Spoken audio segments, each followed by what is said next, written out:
And good morning, everyone. Welcome back to NeelyFX. My name is Michael Neely, and this is the channel where I talk about foreign exchange trading, prop firm trading, and building expert advisors for the MetaTrader 4 and MetaTrader 5 platforms. And in general, just helping you become better traders and helping me become a better trader. So that's just what this is about making money trading Forex and not losing money at Forex, which is highly possible. I do want to remind you that if you like this video, then go ahead and hit the thumbs up button. If you want to see more of these videos, then by all means, subscribe to the channel, and YouTube will let you know when I put out more videos like this, which is pretty often. Then we also have videos of me and my better half doing shenanigans sometimes on the weekends and on days that we can do shenanigans. Today it's kind of cool and rainy outside, so it's probably not a good day for that. Typical New England weather sometimes. But at any rate, typical New England spring weather. In the summer, it gets hot and stuff like that. But we'll talk about that later. So in the meantime, since we're going to be talking about putting money at risk, let's go ahead and talk about the risks because you need to know about them. This channel is for educational and entertainment purposes only and does not constitute trading or financial advice. I'm a professional trader, not a broker, trading my own capital. I do not solicit funds, manage client accounts, nor do I hold CFTC or NFA registration at this time. I have held an NFA registration in the past, about 25 years ago. Forex trading is highly speculative with a high risk of losing some or all of your investment capital. Only trade with funds you can comfortably afford to lose. Also, if you hear me mention that it might be time to come into this to a certain instrument or something like that, that is not trading advice. That is merely my opinion, and my opinions can be wrong. Let's see. The CFTC risk disclosure goes like this. Forex trading carries a high degree of risk and may not be suitable for all investors. The high degree of leverage can work against you as well as for you.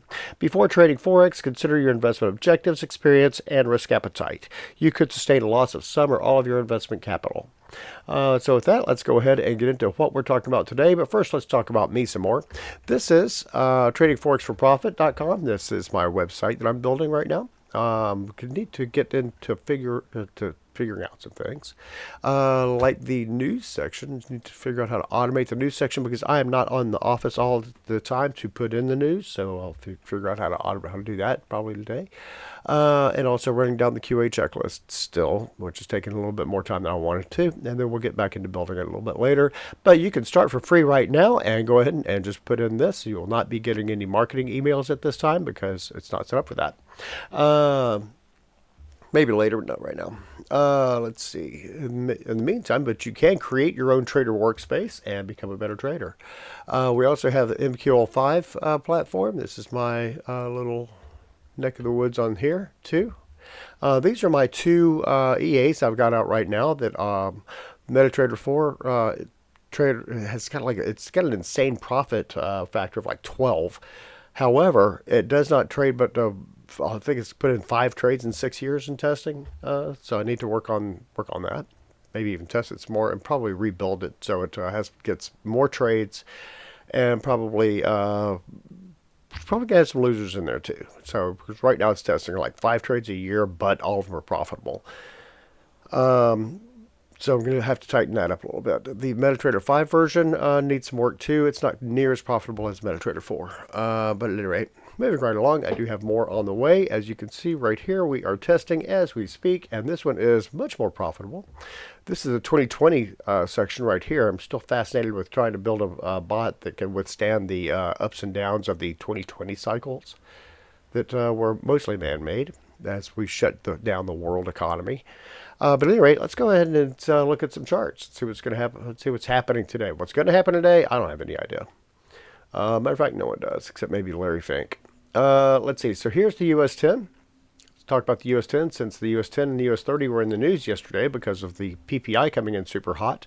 So we have the, I think it's 3.8%. Oh, yeah, we didn't look and see what is going to happen today. Core retail sales today is happening in about 15 minutes. How about that?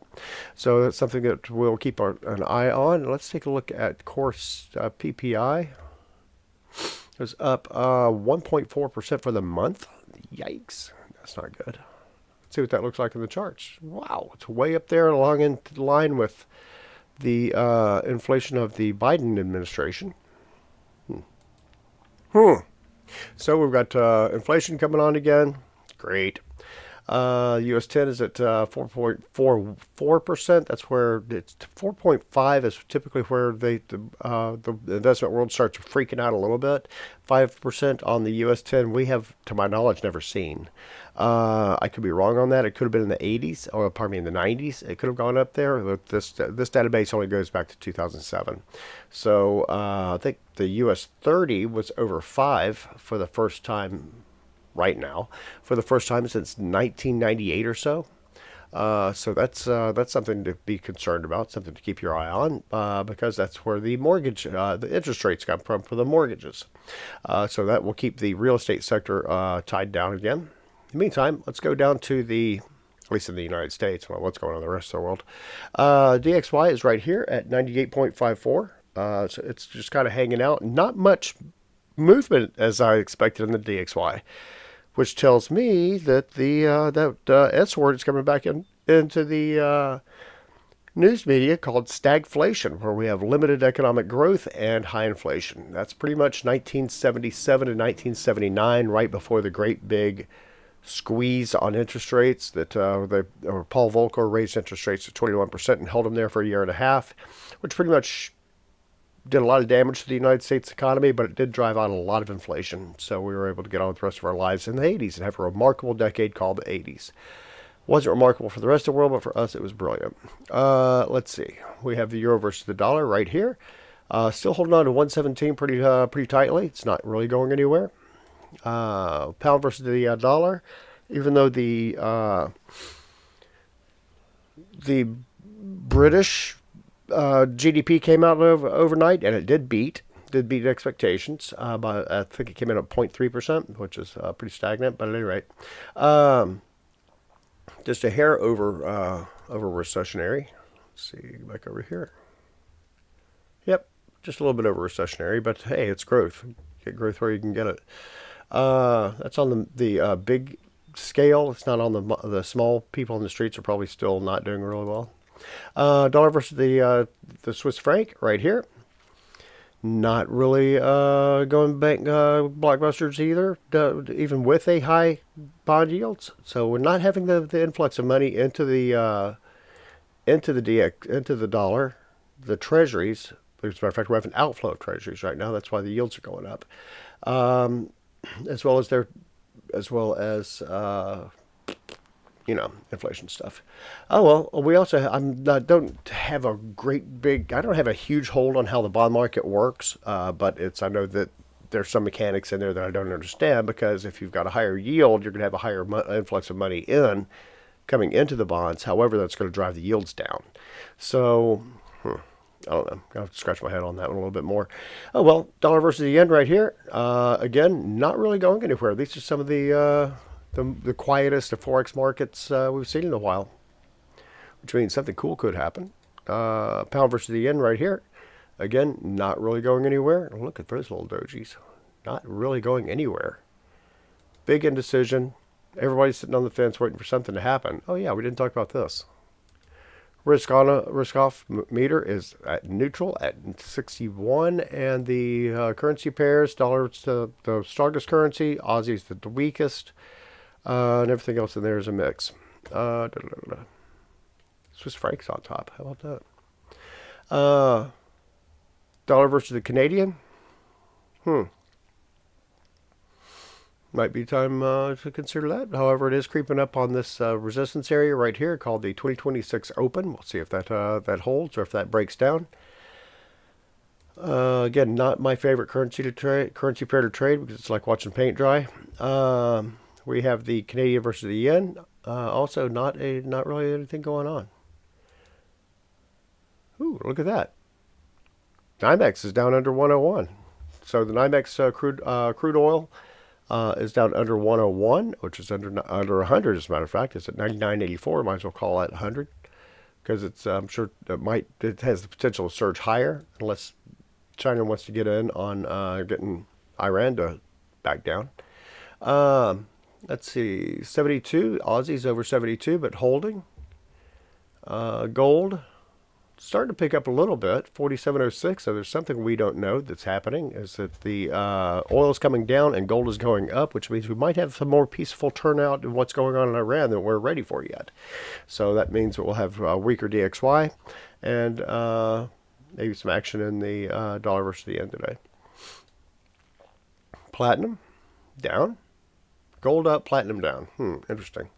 Palladium down. Silver marginally down to 87. Well, it's got as high as 89, I think, yesterday. Yeah, yesterday's high was 89.37. So we're seeing silver perk up a little bit more. So gold and silver usually trade in tandem. These two kind of float about somewhere. Let's see what the software sector did yesterday. IGV down a little bit. Big, looks like a big doji right there. So it might be time for it to turn around. We'll see. HubSpot down. Salesforce, again, 3.19%. This is what happens when you forget who your customer is.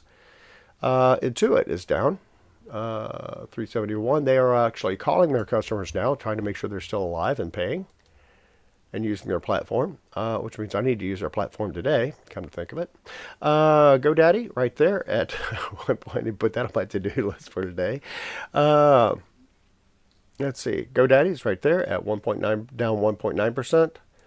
Adobe down just shy of 2%, and Nvidia up. So we're still doing the AI thing, and Upwork is up marginally. Finished up marginally yesterday. Look at what we've got going on here. We have what do we have here? Electricity prices. This is coming from the Fred, I think. Yeah, Bureau of Labor Statistics. It's up 19 cents. Look at that surge that took place from February 2021. This is all AI driven. So we'll see how that pans out in the future. But anyway, that is what's going on with the world as far as the world of Forex goes. If you have any questions about anything, by all means, hit me up in the comments section. I'll do my best to answer them for you. If you want to see more of these videos, then hit the thumbs up button. If you want to be notified of when I put out new videos, then subscribe to the channel. I'd love to have you. And that's about all I've got for today. So you guys have a great one. Happy trading, and I will talk with you later. Bye.